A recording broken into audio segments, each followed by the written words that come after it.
Bienvenidos y bienvenidas al programa en persona aquí en Canal 13 Canarias. Hoy un día más con el compañero Oswaldo Martín, psicólogo clínico, y hoy vamos a hablar sobre el duelo en la infancia. Gracias por estar aquí, Oswaldo. Hola, Marian. Bienvenido. ¿Qué tal? Gracias. Comenzamos. El duelo en la infancia. ¿Cuáles son las características que lo definen respecto del duelo en adultos que habíamos comentado en programas anteriores? Sí, hace algunas semanas hablamos de cómo viven el duelo los adultos, hicimos varias recomendaciones y es importantísimo que tengamos claro que la forma en la que niños y niñas lo viven no tiene nada que ver a cómo lo vivimos los adultos. Es como si hubiera que empatizar con un lenguaje distinto, incluso con una forma de ver la vida diferente. ¿Bien? Algo que suele aterrorizar bastante a los adultos es responder a ciertas preguntas que realmente pueden ser complicadas, ¿no? Y una de las claves para acompañar a la infancia en el duelo, cuando fallece alguien cercano en la familia, es no intentar explicarlo todo de maravilla, sino explicar lo que los niños son capaces de entender y con las palabras que ellos pueden comprender también, ¿no? Los niños hasta aproximadamente los 7 años no pueden entender el concepto de que la vida es finita. Hasta esa edad todavía tienen un pensamiento mágico que se llama, interpretan todo lo que está pasando alrededor, incluso como si todos los objetos tuvieran vida propia, ¿ok? Eso se llama animismo. Entonces, hasta que no se madura el cerebro y no comprenden, o sea, no se desligan de esa idea de que todos los objetos están vivos y tienen vida propia, su cabeza no puede comprender lo que es que la vida hay posibilidad de que acabe, ¿no? De que es una realidad. Entonces, la característica principal es que cuando tratamos con los niños, tenemos que conectar con lo que los niños son capaces de entender, no con todas las cosas que yo como adulto ya sé. Depende de la entonces muerte. de la edad y del desarrollo de ese niño o niña, ¿no? Sí, como referencia básica es lo que he comentado de estas edades, ¿no? A partir de los 7 años, 8 años, es cuando los niños normalmente ya pueden entender que la vida es un ciclo, como otros ciclos que hay en la naturaleza y que ellos y ellas ya conocen, y que tiene la posibilidad de un final, ¿ok? Dependiendo de la inmadurez de los niños o de las niñas, lo que ellos en su cabeza construyen con respecto al final de la vida, depende eso de la edad, de lo inmaduro que sean, ¿no?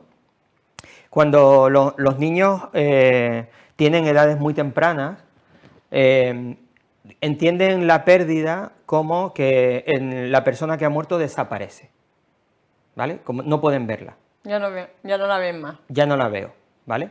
Pero no construyen nada con respecto a qué pasa con el cuerpo, si se descompone, si hay que llevarlo en un ataúd, lo que es la cremación, cómo se transforma, lo que es un funeral, o sea, nada de eso, que es muy del mundo ritualista adulto. Los niños cuando son muy pequeños no hay que entrar en eso porque no tienen capacidad para entenderlo, pero es que además seguramente no lo pregunten, no tengan ninguna inquietud al respecto, ¿vale? Cuando estamos hablando de niños, niñas con 4 años, 5 años, 6 años, ¿no? Se ha ido. ¿Dónde está el abuelo? Se fue. ¿Vale? Esto te lo hacen los bebés, jugamos muchas veces con ellos, ¿no? A esto de que tú le enseñas un juguete, lo escondes debajo de una manta y le dices, ¿dónde está? Y el niño dice, se fue, ¿vale? Entonces entienden que ya no está visible, si no le puedo ver, pues desapareció. No se plantea... ¿Se le puede poner el ejemplo, perdona, de una mascota que haya fallecido? O sea, sí, de hecho, para muchos niños y niñas, el primer contacto con la muerte no es por la pérdida de un ser querido, sino porque se les muere el hámster o se les muere el perrito de la familia, entonces no queda más remedio que explicárselo, ¿no? Y también te digo que desde el punto de vista de la salud mental, de la capacidad de los menores para procesar ese dolor, mejor que empiecen por la pérdida de una mascota, a que empiecen, que su primer duelo sea por la pérdida de un ser querido cercano, ¿no? Entonces, el duelo en la infancia sigue siendo un tabú social. Sí, tenemos esta primera dificultad de que los adultos pierden los papeles, tienen mucho temor a las preguntas, que también es totalmente lógico, porque si no hemos recibido un acompañamiento, nadie nos ha explicado esto que estamos hablando hoy, es normal que a mí me asuste cuál puede ser la mejor forma de explicarlo. Y por otra parte, nuestra sociedad, que hay mucho culto, tú me decías el otro día lo de la felicidad, la felicidad, hay que, el buen rollito, hay que estar rollo, feliz siempre, siempre, siempre, siempre, ¿no? Sí. También la cuestión de que la muerte se desvincula totalmente de la infancia. En nuestra cultura, sí, nuestras creencias, son como dos mundos irreconciliables para los adultos, sí. ¿vale? Que no deja de generar a veces situaciones muy paradójicas, porque... Sí, perdona, ahora me estás hablando del tema y la semana pasada fue todo el tema de Halloween o los finados en Canarias, Sí. los finados en Canarias para aquellas Sí, personas, sí. y Halloween. Entonces se ve el tema de la muerte como una fiesta, como algo guay, ¿no? Sí, a ver, para empezar... La cultura americana es exportada a través de Sí, la serie, lo que nos venden todos los días. en realidad es de origen británico, Británico. ¿no? Y si no me equivoco es una fiesta pagana, Sí. o sea, ni siquiera es cristiana, ¿no? Pero bueno, ya sabemos cómo funciona el mercantilismo. Hay empresas comerciales que les interesa que este tipo de costumbres se extiendan, como el Papá Noel, cuando que en Canarias, por ejemplo, siempre hemos usado nada más que los Reyes Magos. Y el objetivo es vender, ¿no? Básicamente, ¿vale? Claro. Lo que pasa es que es paradójico que las mismas familias que si el colegio les dice, oye, que vamos a pedir a un experto que venga a hablar con los niños de la muerte y del duelo. Las familias, no, ¿qué dice? Le va a amargar la vida a mi hijo que tiene 6 años. No, que tiene 8 años. No. Eso no tiene por qué pasar. ¿Todos los días al psicólogo? Claro, no tiene que pasar, ¿no? Y eso te puedo contar algunas experiencias yendo a centros escolares, las reacciones de los niños y las reacciones de los adultos sobre el tema, ¿no? Pero sí que he visto a mi hijo de zombie para celebrar Halloween.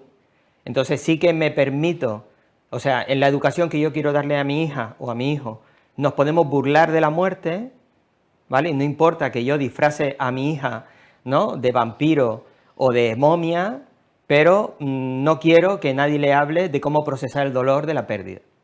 Vale, de mi punto de vista es una contradicción que hace flaco favor a los niños y las niñas, ¿no? A mí me pasó en un centro escolar que me propusieron que cuando estábamos ya saliendo de las restricciones por el COVID, que diera charlas a los niños de algunos temas y el equipo educativo me pidió que uno de ellos fuera el duelo porque muchos niños habían perdido a familiares durante la epidemia. Que habían perdido a abuelas, abuelos, que habían perdido a hermanos mayores, habían perdido a padres, ¿ok? Entonces yo preparé la charla y lo trabajé con los padres, solo vinieron 5, por cierto, y lo trabajé con los niños, con todos los niños de tercero hasta sexto de primaria, ¿no?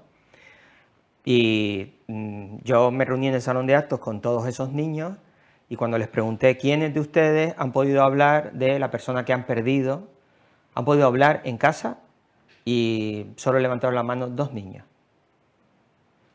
De unos 100 y pico niños, solo 2. ¡Qué barbaridad!, ¿no? La familia había permitido que hablaran en casa de lo que había pasado. De que se murió la abuela, no le pudimos ver, que se murió el abuelo o que se murieron algunos de los padres. De los padres. Sí. Entonces nadie se había ocupado de que los niños pudieran hablar de eso. Que es antinatural. Antinatural, de lo que siento. Claro. Y si causé yo la muerte de mi padre, porque a lo mejor el niño, depende también del desarrollo de ese niño, del desarrollo a nivel cognitivo. Sí, esto es uno de las dificultades que hay que resolver cuando se produce la muerte de un ser querido y los niños son muy pequeños, pueden relacionar 2 hechos que no tienen ninguna conexión entre sí, como que pueden pensar que, claro, yo ayer discutí con la abuela, ¿vale? Y le dije que no quería comerme su merienda. Y la abuela anoche se murió. Pues eso fue por mi culpa. Los niños muy pequeños, 5 años, 6 años, pueden hacer esa relación. Entonces hay que dar pie a que los niños puedan expresarlo, para decirle, no, mira, la abuelita tenía un problema del corazón y se murió porque le dio un infarto, no tiene nada que ver con lo que le pasó contigo, ¿vale? Y luego, Marian, hay un montón de elementos del proceso de duelo adulto que es aplicable al mundo de la infancia. De la infancia. Claro, pero adaptado a sus posibilidades, ¿no? No sé si recuerdas cuando hablamos del duelo adulto, que yo recomendaba... Tiene distintas etapas. ¿El duelo infantil entonces tiene distintas etapas? Yo diría no? que no se puede establecer etapas. No hay porque la cuestión de la irregularidad, ¿sabes?, en la preocupación o en el malestar es una característica del duelo infantil, ¿vale? En el caso de los adultos es lineal. Sí. ¿Vale? Yo a los 6 meses estoy mal, pero estoy mejor que cuando era reciente. Claro. Cuando llevo un año estoy mejor que cuando a los 6 meses, ¿vale? Y en el caso de los niños y niñas, yo estoy una semana en la inopia, luego empiezo a llorar, ¿vale? Porque ya no está el abuelo, ¿vale? Sí. Le echo de menos, ¿vale? Después desconecto, aparentemente emocionalmente estoy bien, estoy haciendo, ves al niño o a la niña haciendo vida normal, y un día en la cola del supermercado para pagar, te pregunta, mamá, entonces ya no voy a ver más al abuelo. Entonces te das cuenta de que no has superado todo todavía, ¿no? Y a lo mejor ha pasado 6 meses. Entonces te pilla ahí desprevenido, tienes que empezar a afrontar eso, luego explicaremos cuáles son las formas más adecuadas de qué palabras utilizar y todo esto. Y tú dices, vale, ya salí de esta. No, 6 meses después, el sábado por la mañana vas a despertar al niño a la cama y se levanta llorando porque echa de menos al abuelo, ¿vale? Y tú dices, pero si han pasado 6 meses ya debería estar mejor. No, porque los niños y las niñas lo están viviendo por oleadas, ¿vale? Ellos tienen, mentalmente, no es propio de niños y niñas tener un pensamiento que se repita continuamente como una preocupación constante como hacemos los adultos, ¿vale? Que si tú tienes que resolver un problema legal el 15 de diciembre, desde ahora hasta el 15 de diciembre vas a estar dándole vueltas y comprobando que lo tienes todo y la cita y tengo que ir al banco y tengo que... Pero ellos se olvidan, desconectan, ¿no? Entonces hay que estar disponible cuando conecten, ¿vale? Sí, pero ellos también pueden tener un determinado tipo de sintomatología que indique que tienen que ese duelo no está todavía totalmente curado, alteraciones del sueño, o sea, se pis en la cama o a nivel de educación, a nivel de colegio.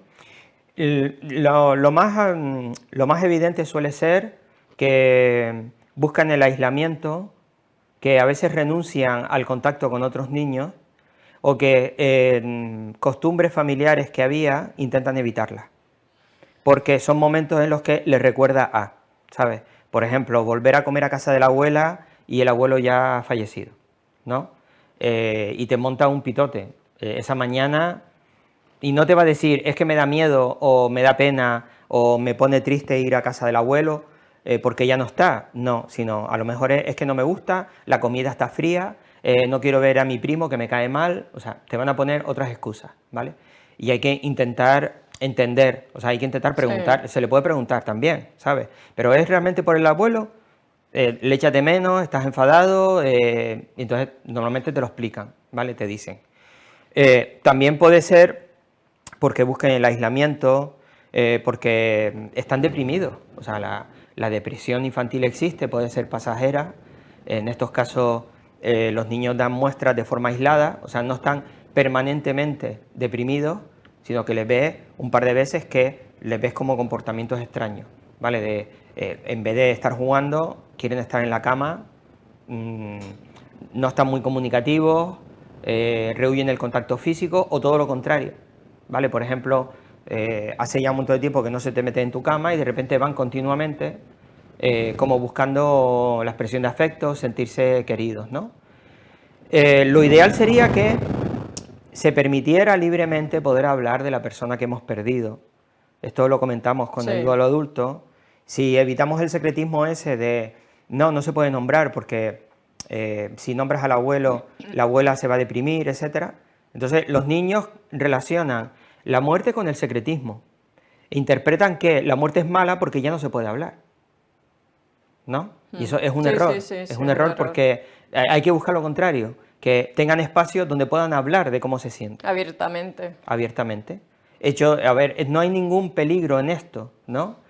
Porque muchos padres me dicen o se plantean, va, pero es que yo quiero que se olvide, que vaya pasando el tiempo y que no le dé importancia, ¿vale? Pero es que tiene que seguir su proceso y por tú permitirle que exprese cómo se siente o que nombre a la persona que ha perdido, no significa que se va a deprimir más.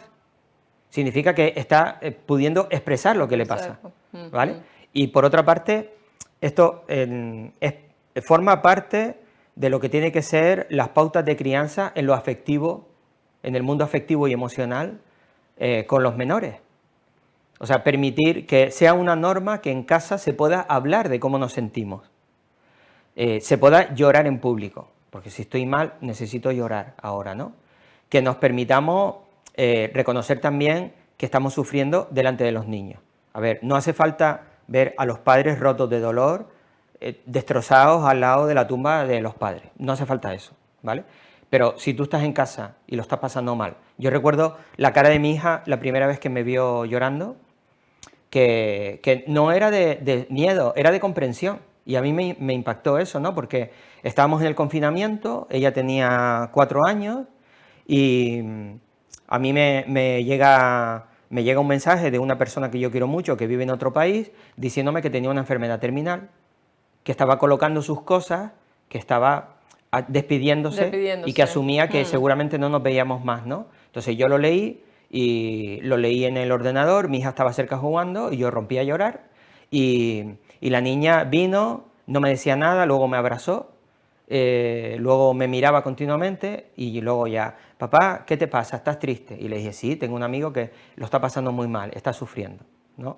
Entonces, lógicamente esto no fue una situación preparada, pero luego me di cuenta de que había servido para que ella normalizara que incluso las figuras de referencia, como somos seres humanos, no tenemos que ser perfectos, ni mucho menos, entonces sufrimos, lo podemos pasar mal. Y se nos permite llorar. Podemos llorar, podemos estar tristes, podemos estar enfadados, podemos sentir la frustración.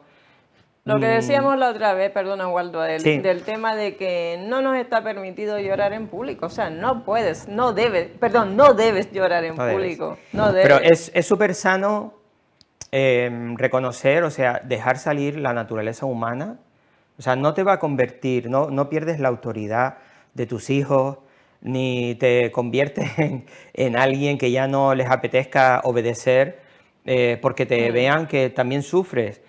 Todo lo contrario, o sea, pedagógicamente hablando, sabemos que los referentes educativos más eficaces son los que muestran la imperfección. Porque cuando tú eres un referente educativo estrictamente inalcanzable, estoy aquí todo el tiempo, ¿no? Soy el mejor, no me equivoco nunca, no fallo, no tengo dudas, etcétera, nunca tengo miedo, lo afronto todo, no lo paso mal. Pues tus hijos están aquí y dicen, yo no llego ahí nunca, yo nunca voy a llegar, ¿no? Con el profesorado pasa lo mismo, con una entrenadora de voleibol te pasa lo mismo, ¿no? En artes marciales eso lo lleva muy a rajatabla, de reconocer las debilidades del maestro, digámoslo así, ¿no?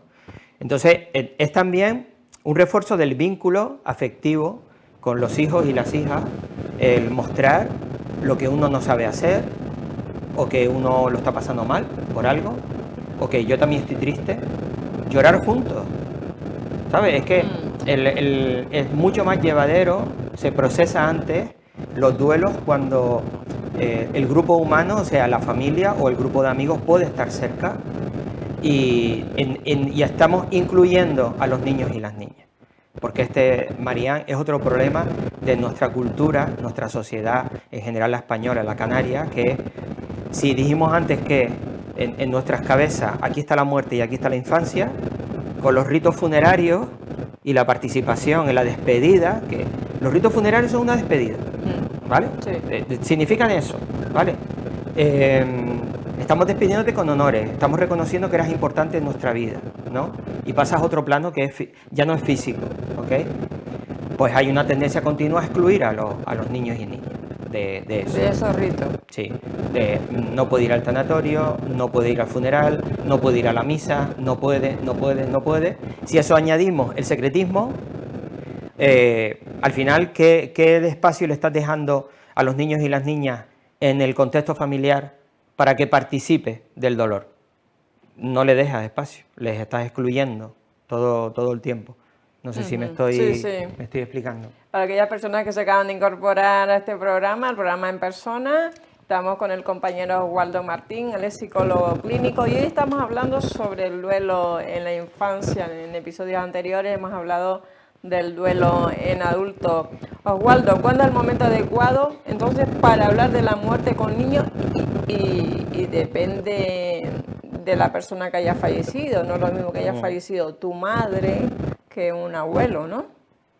No, cuanto más próximo sea, o si ha habido convivencia, mayor dolor le va a generar a los niños y a las niñas. Y antes comentaba lo de la madurez del cerebro de niños y niñas, que hasta los 7 u 8 años no van a entender lo que significa el fin de la vida, ¿vale?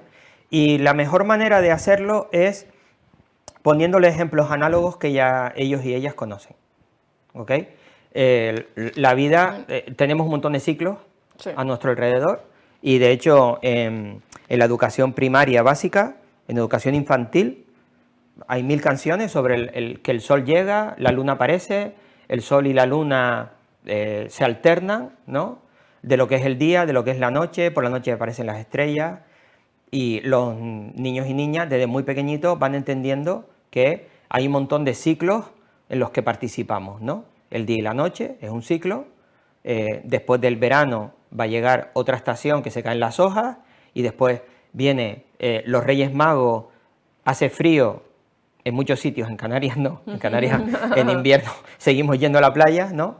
Y después de la Navidad hay otro periodo, y luego llegan los carnavales, y los niños y las niñas van entendiendo eso, lo entienden, que si está llegando los carnavales, pues ya puedo ir preparándome el disfraz, ¿vale? Hace un par de semanas yo iba con mi hija por la calle, pasamos por delante de un escaparate de una tienda, y estaban montando los productos navideños de los Papá Noeles junto con los de Halloween. Sí. Y mi hija se hizo un lío. Claro, me dice, papá, ¿pero cómo va a llegar las Navidades antes que Halloween? Le dije, no, Nora, lo ponen así tan pronto para vender. Dice, pero tú cuéntame cuánto falta para los Reyes Magos. Digo, ya la liamos ya, claro. Pero ella sabía que no había llegado la fiesta del colegio de Halloween, entonces, y que, por cierto, el colegio de ella también hace los finados, ¿no? Afortunadamente. La cuestión es que niños y niñas van entendiendo que, ¿por qué se ha muerto mi mascota? Pues porque nació, ¿vale? Luego creció, vivió y después se muere, ¿no? Una plantita, lo entienden, muchos colegios ya tienen huertos, Sí, tienen huertos. entre otras cosas, es para trabajar esto, ¿no? Es súper sano, es muy recomendable, por ejemplo, con niños y niñas, plantar con ellos alguna semilla en casa. Yo lo hice con mi hija con 3 años. Luego la verdad es que cuando empezó a brotar la arrancó porque no le gustaba, ¿vale? Pero bueno, eso forma parte del proceso, ¿verdad? Que si ellos están aprendiendo que de la semillita esa, como tú le cuidas, etcétera, brota una planta pequeñita, le sigues cuidando, le pones agua, luego se hace más grande, ¿vale? Pero en algún momento la planta se puede morir. Entonces, están entendiendo ese ciclo también. O una mascota, o sea, hacerse responsable de una mascota que crece y después que puede tener bebés o no, y reproducirse con esos bebés y después enfermar y morir. Ahí está, sí, tal cual. Y que ese niño, esa niña forme parte de ese ritual, vamos a enterrarla en el jardín o ese tipo de cosas, llevarla al veterinario cuando está enferma. O sea, realmente yo creo que también... Sí, si entienden el ciclo de algunos animales, el ciclo de las estaciones del año, el día y la noche, están entendiendo que lo que le pasa a una planta, que luego puede morir, pues entonces van a entender que cuando ha muerto el abuelito o murió la tía Paquita, está cumpliendo con... es otro ejemplo del ciclo, ¿vale? Cuando mueren personas muy mayores resulta mucho más comprensible para ellos, lógicamente, ¿no? Sí. Las muertes prematuras les cuesta más, o sea, lógicamente, pero porque les pasa lo mismo que a los adultos, esto no es lógico, ¿no? ¿Por qué el primo con 14 años se murió? ¿Sabes? Eso les cuesta un montón entenderlo. Pero también te digo una cosa, Marián, es súper sano que los adultos le digamos a los niños, yo tampoco lo entiendo. Es súper sano, porque es una realidad que se van a encontrar en la vida periódicamente.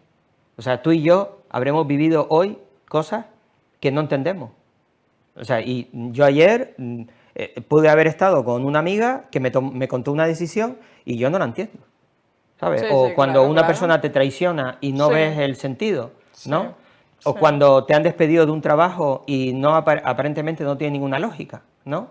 Esto, la incomprensión y el chocarnos con una realidad que no se puede cambiar, o las injusticias de la vida, llamémosle Sí, como sí. queramos, o los misterios, ¿vale?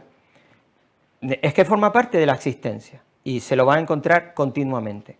Entonces, el que tu hijo de 8 años te diga, papá, pues no entiendo lo que le pasa al cuerpo del abuelo cuando se muere, ¿vale? Y tú le digas, pues mira, Jonathan, yo tampoco lo entiendo.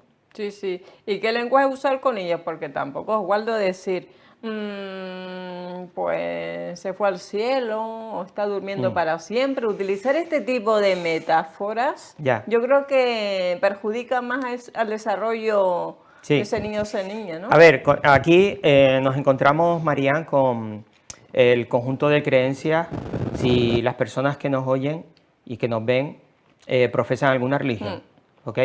Entonces, independientemente de la religión que profesen, yo voy a plantear desde el punto de vista de la salud mental, de qué manera para niños y niñas es más accesible comprenderlo, ¿vale? Y es utilizar también la naturaleza, ¿vale? Independientemente de cuál sea tu creencia religiosa, quiero insistir en esto, Sí. ¿vale? Que luego tú puedes añadir lo que tu religión dicta con respecto a lo que pasa cuando una persona fallece, ¿vale? Yo no voy a entrar ahí.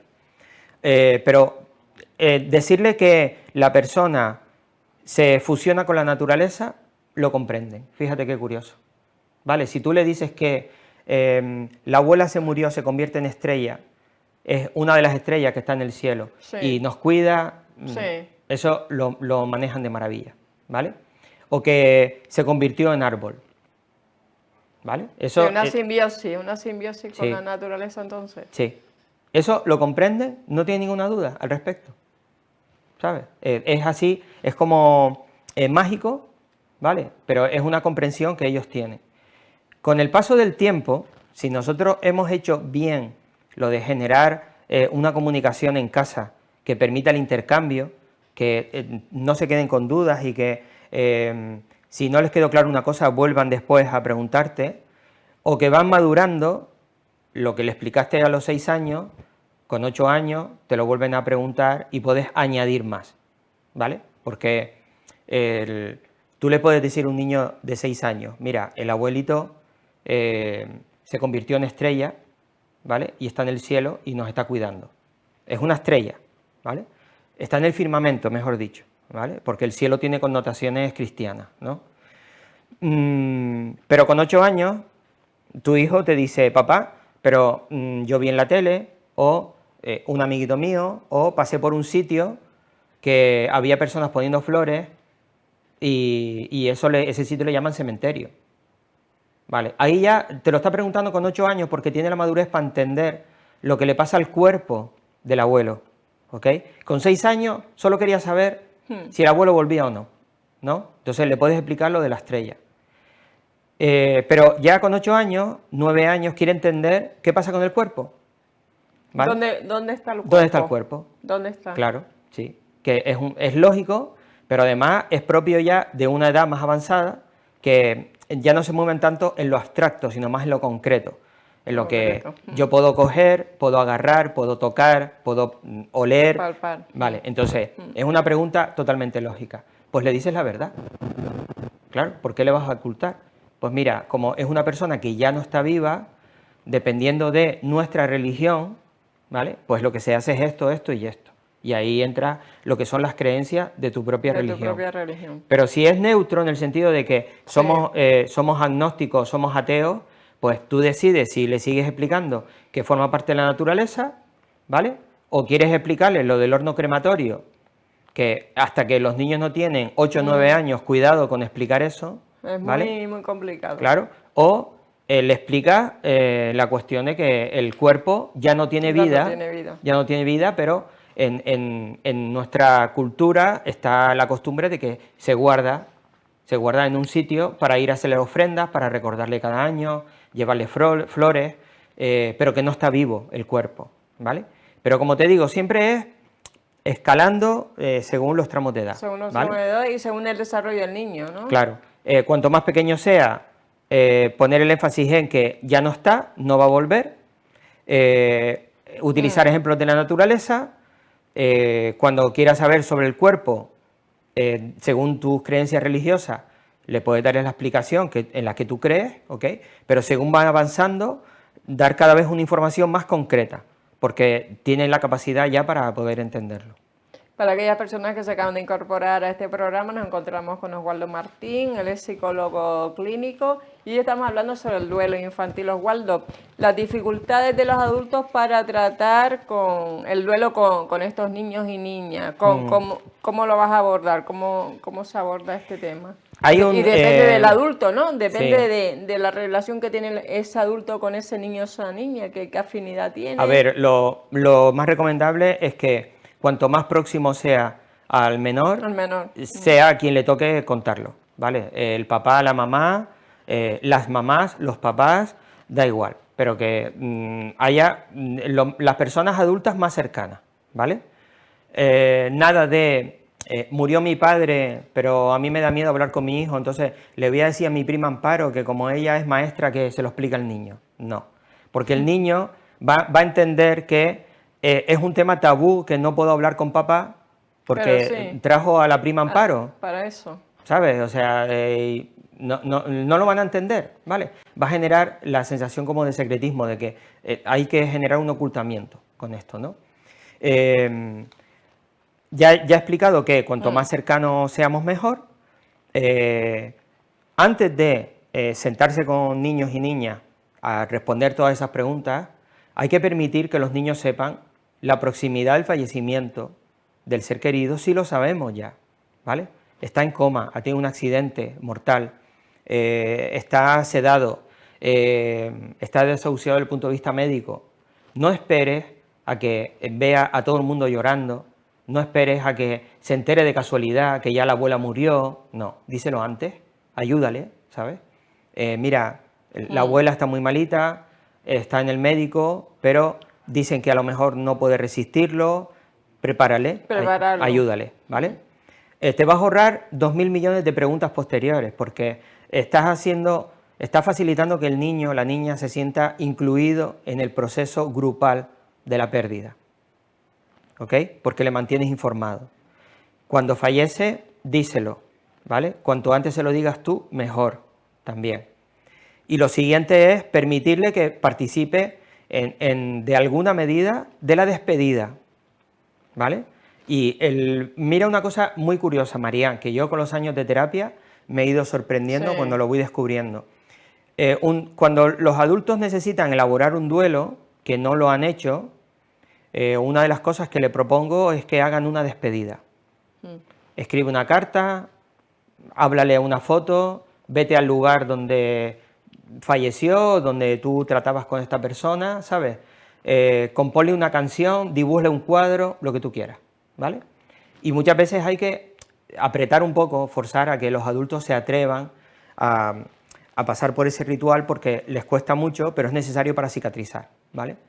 Pues a mí me asombra que si tú estás haciendo bien este acompañamiento de facilitar que los niños y las niñas participen del dolor de la familia y lo estén procesando, ellos y ellas de forma espontánea preparan una despedida sin que tú se lo digas, ¿vale?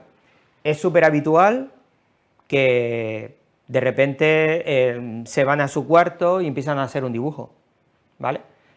Yo conocí un caso en la familia de hace mucho tiempo que una prima que murió con 37 años, ¿vale? Por un accidente.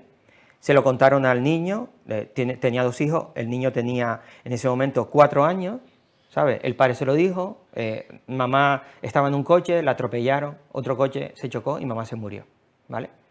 Y el niño se fue de donde estaba con el padre, fue a su cuarto, hizo un dibujo, volvió y le dijo al padre, dáselo a mamá cuando vayas al hospital. O sea, le sale de forma instintiva que hay que darle algo para que se lo lleven, ¿vale? Que esto conecta con los ritos funerarios de muchas civilizaciones antiguas, como la egipcia, ¿sabes? Sí. Pero es instintivo que siente la necesidad de, llévate algo mío, te estoy dando amor con este dibujo, hay niños y niñas que escriben una carta, otro es, quiero que tenga una foto, ¿vale? Sí. Una foto que tengo con esa persona, ¿sabes? Con la abuela, tenía una foto con la abuela, lo quiero poner, entonces es necesario que participen de los ritos que la familia haya decidido, ¿vale? Sí. Ojo, lo que no estoy diciendo es, que lo voy a explicar claramente, porque cada vez que cuento esto en algún entorno mucha gente empieza a escandalizarse y se imagina cosas como que están cogiendo a su hijo, lo están llevando delante del cuerpo embalsamado y le obligan a ver el cuerpo. No, no estoy hablando de eso, ¿vale? Ni que los niños tengan que estar en el tanatorio 48 horas velando, ¿vale? No. Estoy hablando de que, dependiendo de la edad de los niños y dependiendo de la demanda de los propios niños, ¿vale? De esos dos factores, la edad, cuanto más avanzada, y la demanda, que los niños digan quiero estar, le permitan participar de algún momento de los rituales. A lo mejor no tiene que estar en el tanatorio, ¿vale? Pero en el momento del hospital, sabemos que va a fallecer, tiene derecho a despedirse. Sí. En el hospital entonces. Sí, tiene derecho a despedirse, si sabemos que se puede prever, ¿vale? Y después, a lo mejor, en el entierro, insisto, dependiendo de la madurez del niño, cuanto más edad tenga, y si el niño lo está demandando. No es obligarle, es que lo está pidiendo. Que lo pida. Claro. O en la misa funeral, no hay ningún impedimento, si estamos siguiendo el ritual cristiano, que niños y niñas participen de la misa funeral, porque si un niño con 6 años empieza la catequesis, claro, eso lo ¿vale? Y entonces puede entender el cuerpo de Cristo, puede entender la fecundación de la Virgen, puede entender la Santísima Trinidad, ¿sabes? La transformación del agua en vino, que nadie me diga, no va a entender que estamos enterrando a la abuela. Discúlpame, pero, ¿sabes? Desde el punto de vista de la comprensión, está entendiendo que en la santa forma de este tamaño está Cristo y que lo va a comulgar y que eso es una comunicación con todos los cristianos del mundo. Si puede entender ese concepto, puede entender que estoy aquí acompañando el cuerpo de la abuela y le estoy despidiendo. Y que ya no va a venir más. Y que no va a venir, ¿no? Y que no va a venir más. Para aquellas personas que se acaban de incorporar, bueno, estamos con el compañero Waldo Martín, psicólogo clínico, y estamos hablando sobre el duelo en la infancia. ¿Cómo apoyar a los niños entonces en el duelo? ¿Cómo apoyarlos?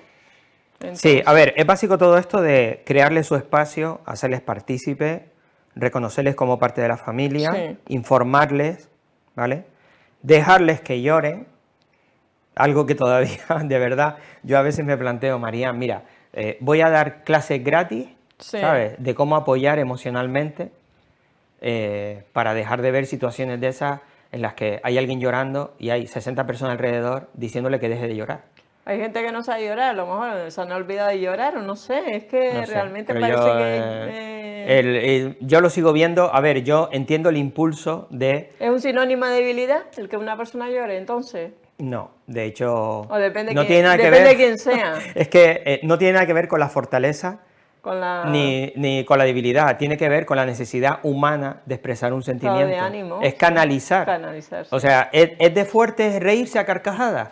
¿Es de débiles reírse a carcajadas? Pues el llanto es una expresión análoga, ¿sabes? Tengo mucho dolor, tengo que llorar, ¿vale? Entonces, no tiene nada que ver con la debilidad ni la fortaleza, tiene que ver con que esto está aquí y explota, tiene que salir, ¿vale? Y es muy sano que salga. Entonces, lo que muchas veces nos aterroriza es presenciar, ser testigo del dolor de una persona que queremos. ¿Okay? Eso es lo que impulsa realmente a lo de ya está, no llores más, no pienses en esas cosas. Decimos esas tonterías porque nos duele ver a nuestro hijo o al sobrino o a nuestra prima llorando desconsoladamente, ¿ok? Pero es que hay que hacerlo Y lo mejor que podemos hacer es estar. Nada más, acompañar, Estar, sí. acompañar. Yo acompañar. estoy contigo, Ya está. te cojo de la mano. Los profesionales, por ejemplo, no debemos tocar a los pacientes, que es una limitación a veces, porque tenemos que mantener el rol profesional. Acompañamos de otra manera, porque sabemos qué decir, pero si es tu familiar, es tu hija, tienes que abrazarla, tienes que dejarle que llore, que se exprese, y no le preguntes nada. Ya tendrás toda la vida para preguntarle, pero no le agobies con, ¿pero por qué lloras? ¿Pero por qué lloras? Pero dímelo, ¿por qué lloras? Pues déjele que coja resuello. ¿El por qué? Sí, Continuamente. ¿sabes? Primero es acoger, ¿sabes? Esa es la mejor forma de acompañar. ¿Necesitas llorar? Llora, ¿vale? Yo estoy aquí. Permitir que se llore todas las veces que sea necesario. Y ya tendremos otro momento después en el que tú me explicas por qué estás llorando y yo intento responderte a todas esas preguntas. Y ¿vale? mantener entonces las rutinas tanto como sea posible, o sea, en este proceso del duelo infantil, ¿sabes? Que como no es en el adulto es diferente. A ver, yo particularmente en las primeras etapas, cuando el fallecimiento es muy reciente, si es posible que los chiquillos estén un par de días sin ir al colegio, me parece estupendo, no me parece problemático, porque también están mal, ¿sabes? Es que están mal, o sea, tú y yo a lo mejor no podemos ir a trabajar en 3 días. O sea, yo si acaba de fallecer alguien muy cercano, yo no puedo ir a la consulta y ponerme delante de un paciente, porque estoy anímicamente muy mal. Entonces a lo mejor necesito 4 días para recuperarme. Pues los niños también, entonces no pasa nada. Incluso dedicar un día un poco al escaqueo, ¿sabes? Vamos a darnos un paseo, nos subimos al coche y nos vamos a ir a pasear a tal sitio, a tal otro, un poco distraernos, que corra el aire, ¿vale? Eso no estás traicionando la memoria de nadie, ¿ok?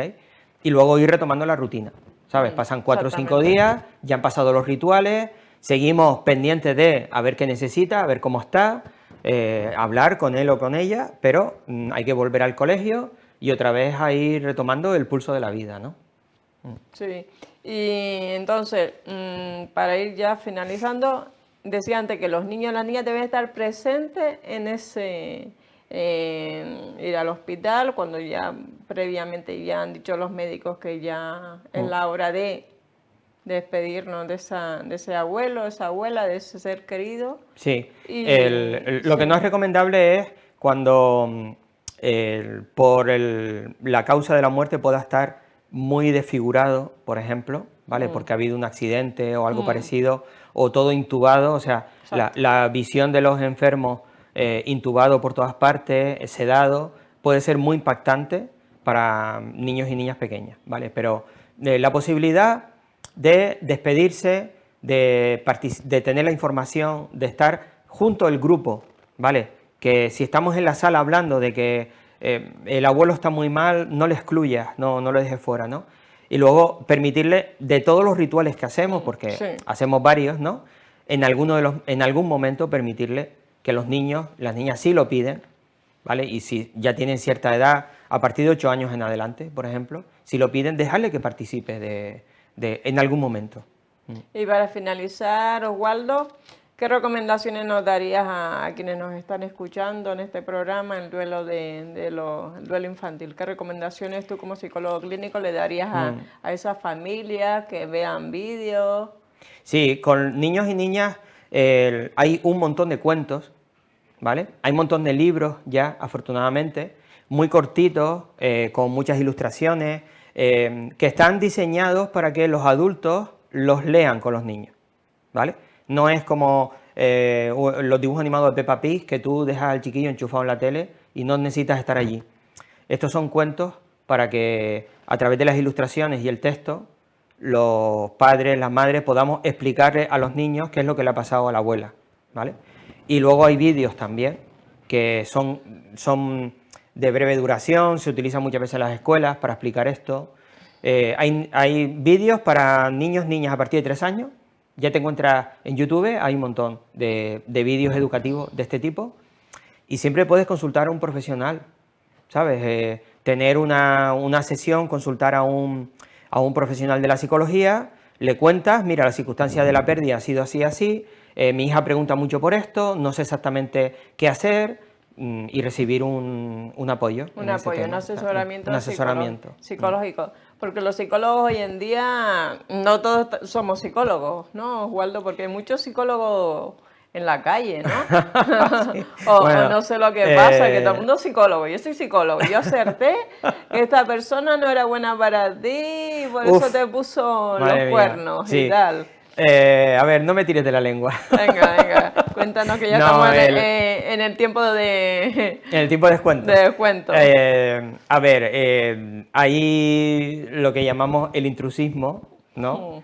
Y luego está el cuñadismo, que es el intrusismo extremo. Claro, el extremo, ¿no? O sea, el intrusismo es de alguien que tiene una preparación sui generis, que no tiene nada que ver con la psicología, sino pasa cerca, ¿vale? De eso.